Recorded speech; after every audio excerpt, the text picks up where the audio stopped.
नया नया किया है या फिर आपने एक साल से कवर नहीं किया। एक महीना पहले पूरे पाकिस्तान में रैली हुई है महंगाई के खिलाफ, हर डिस्ट्रिक्ट में, हर तहसील के अंदर। इमरान खान अपनी हर तकरीर में महंगाई की बात करते हैं। हर शौकत तरीन वो महंगाई पे बात करते हैं तो उन पर पर्चा करा दिया, उनको मुल्क से बाहर जाना पड़ा। मुजम्मिल असलम रोज महंगाई पे बात करते हैं। हमाद अजहर हर हफ्ते महंगाई के ऊपर प्रेस कॉन्फ्रेंस करते हैं। असद उमर हर हफ्ते महंगाई के ऊपर बात करते हैं। और महंगाई हर एक, हमारा सिर्फ किए के तरीके साहब, हम तो कहते थे इन लाने वालों को कि आपसे मुल्क नहीं संभाला जाएगा।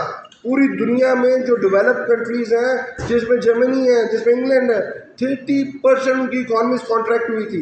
और इमरान खान की हुकूमत ने उस दौर के अंदर 6 और 6.5 के ऊपर अपनी GDP लेके गया था। हम तो हमेशा से कहते थे ये आपको उन लाने वालों से सवाल करना चाहिए। जी अली नवाज जवान साहब, आपने कहा कि 14 तारीख को हम रैली निकालेंगे, लेकिन 14 तारीख को पंजाब में इलेक्शन भी है, तो क्या आप समझ रहे हो कि इलेक्शन नहीं हो रहा है 14 तारीख को? सर देखिए, आप अगर इलेक्शन कॉल हो जाता है जो हुआ है, और इलेक्शन कमीशन जिसका कॉन्स्टिट्यूशनल काम ही सिर्फ इलेक्शन कराना है, उन्होंने ईद का चांद तो देखना नहीं है, पुरोहित इलाज कमेटी तो है नहीं है। उनका सिर्फ एक ही काम है कि उन्होंने पूरे पाकिस्तान में, चाहे वो लोकल गवर्नमेंट इलेक्शन हो, चाहे प्रोविंशियल इलेक्शन हो या जनरल इलेक्शन, वो उन्होंने कराने हैं। अगर वो उसे होल्ड करते हैं, आपको उससे पहले भी पता है कि हाई कोर्ट ने इस्लामाबाद के अंदर लोकल गवर्नमेंट इलेक्शन कराने का कहा था, वो उससे भी भाग गए थे।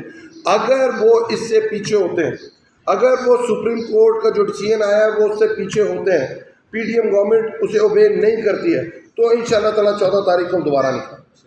जी, मेरा क्वेश्चन मैडम से है। मैडम, जिस पर आप ह्यूमन राइट्स की वजारत कर चुकी है, परसों वर्ल्ड बैंक के ग्रुप ह्यूमन डेवलपमेंट ने एक रेशो हमें दिया जिसमें पाकिस्तान की ह्यूमन कैपिटल रिव्यू 0.46 है।